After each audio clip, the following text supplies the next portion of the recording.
अब इस वीडियो में अपने धंधा की प्रक्रिया आउटसोर्सिंग अथवा बाह्य स्रोत के बारे में चर्चा करेंगे। बीपीओ अर्थात बिजनेस प्रोसेस आउटसोर्सिंग अर्थात कंपनी के विशिष्ट कार्यों या प्रक्रिया को पूर्ण करने के लिए बाह्य कंपनी या समूह की करार आधारित सेवा प्राप्त करना। कितनी कंपनियां ऐसी होती हैं जो बड़ी बड़ी कंपनियां हैं, उनका टर्नओवर बहुत अधिक होता है, तो अपने वो मुख्य कार्य पर ध्यान केंद्रित करने के लिए जो अपनी कंपनी के छोटे मोटे कार्य हैं वो क्या करते हैं, अन्य बाहरी संस्थाओं को, छोटी कंपनी को दे देते हैं, जिससे उनका मुख्य जो उनका लक्ष्य है उस पर अपना वो ध्यान केंद्रित कर पाती हैं।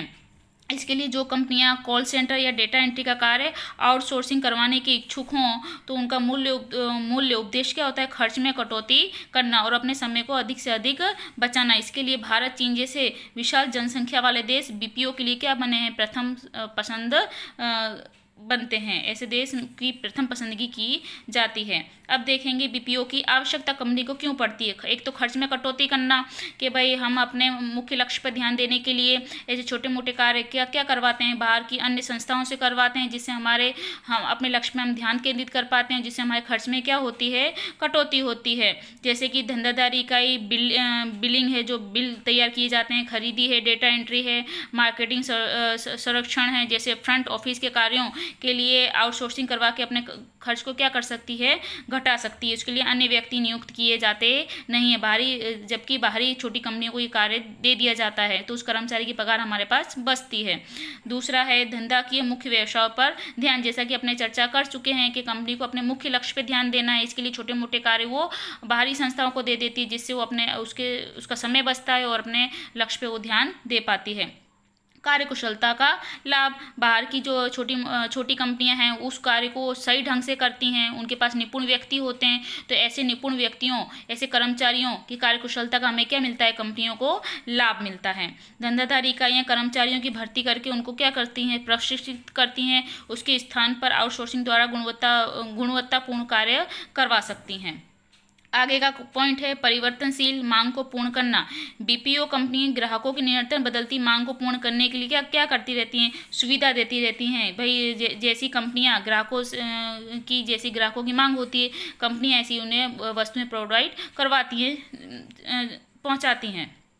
और आगे का पॉइंट है लास्ट पॉइंट, लाभ में वृद्धि। व्यापारी इकाइयां ऐसे कार्यों को कम महत्वपूर्ण हो उन कार्यों का आउटसोर्सिंग करवाकर अपने समय को बचाती हैं, महत्वपूर्ण घटकों पर विशेष ध्यान केंद्रित करती हैं, जिससे क्या होता है, धंधा की इकाई के लाभ में क्या होती है, वृद्धि होती है। अब देखेंगे बीपीओ का कार्य क्षेत्र। पहला है बैंक ऑफिस आउटसोर्सिंग, बिलिंग करवाना, खरीदी है, डेटा एंट्री है, जैसे बिल बनाने के कार्य क्या किए जाते हैं, व्यापार के आंतरिक कार्य किए जाते हैं। और फ्रंट ऑफिस आउटसोर्सिंग, मार्केटिंग या टेक्निकल ग्राहक संबंधी जिस सेवाओं का क्या किया जाता है, समावेश किया जाता है। अब हम इस चैप्टर का लास्ट पॉइंट देखेंगे, ज्ञान प्रक्रिया बाह्य स्रोत, जिसे हम केपीओ के नाम से जानते हैं। अब केपीओ अर्थात ज्ञान संबंधी प्रक्रिया की आउटसोर्सिंग, जिसका क्या होता है कि ज्ञान संबंधी प्रक्रियाओं पर ध्यान केंद्रित किया जाता है, और जबकि बीपीओ में क्या किया जाता है, प्रक्रियाओं पर ध्यान दिया जाता है, और केपीओ में किस पे दिया जाता है, ज्ञान संबंधी प्रक्रियाओं पर ध्यान केंद्रित किया जाता है। अब केपीओ की आवश्यकता देखते हैं कि सर्वोत्तम निपुण की प्राप्ति। अब केपीओ के द्वारा सबसे पहले हम क्या पढ़ेंगे कि केपीओ श्रेष्ठ तकनीक, मानव संसाधन और पद्धति पर महत्तम विनियोग करके क्या देता है, श्रेष्ठ परिणाम देता है, जिसमें प्रशिक्षण, जो शिक्षा प्राप्त किया हुआ ऐसा व्यक्ति, और मानव संसाधन, मानव के द्वारा विनियोग करके उस कोटि की कुशलता का लाभ कंपनी प्राप्त करती है, वो भी कैसा, न्यूनतम खर्च पर। दूसरा है स्रोतों का महत्तम उपयोग। प्रत्येक धंधा की इकाई को प्राप्त साधन सीमित होते हैं। आउटसोर्स के कारण इकाई के मानव संसाधन मुक्त हो जाते हैं, जिसका अधिकतम उपयोग ग्राहक लक्षी प्रवृत्तियों में क्या किया जाता है, जिसका उपयोग किया जाता है। तीसरा जटिल समस्याओं का समाधान। कितनी ऐसी जटिल समस्याएं हैं जिससे उस स्तर की तकनीकी कौशल्य की आवश्यकता होती है, और ऐसे निपुण प्रशिक्षित व्यक्तियों द्वारा हम क्या कर सकते हैं, उन समस्याओं का समाधान आसानी से ढूंढ सकते हैं, परंतु किसकी सहायता से, केपीओ की सहायता से। चौथा है मुख्य कार्यों पर विशेष ध्यान।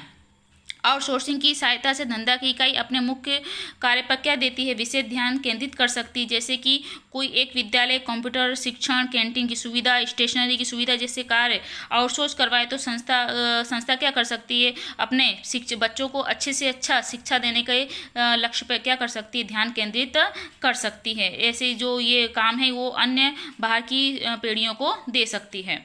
आगे द्रव्य का महत्तम उपयोग, जैसे कि अपने ने पढ़ा पहले कि धंधे की इकाई में बहुत से कार्यों की आउटसोर्सिंग की जाती है, जिससे पूंजी का महत्तम उपयोग धंधे के विकास के लिए किया जा सकता है। उससे अधिक पूंजी विनियोग करना पड़ता नहीं है, अलग से व्यक्ति नियुक्त करने पड़ते नहीं हैं पीढ़ियों को।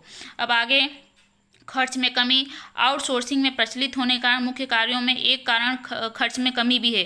कंपनी द्वारा बाजार प्रक्रिया संशोधन विकास जैसे कार्यों का आउटसोर्सिंग करने से धंधे की इकाई को खर्च में क्या होती है, कमी होती है। बार बार वही पॉइंट रिपीट हो रहे हैं। जो जोखिम में कमी, वर्तमान परिस्थिति में बाजार स्पर्धा, सरकारी नीति नियम और टेक्निक की में बहुत सी शीघ्रता से क्या होते हैं, परिवर्तन होते हैं, जैसा कि हम देखते हैं, जिससे निपुण व्यक्ति की नियुक्ति करने के कारण उसे ग्राहकों को और बाजार के बारे में जानकारी होती है, जिससे कंपनी का लाभ क्या होता है, बढ़ता है।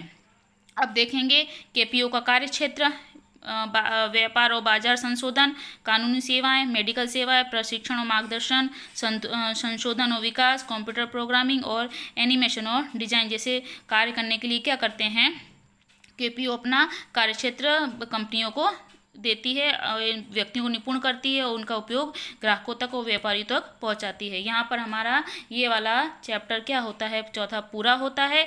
और इस चैनल को आप सब्सक्राइब करना ना भूलें।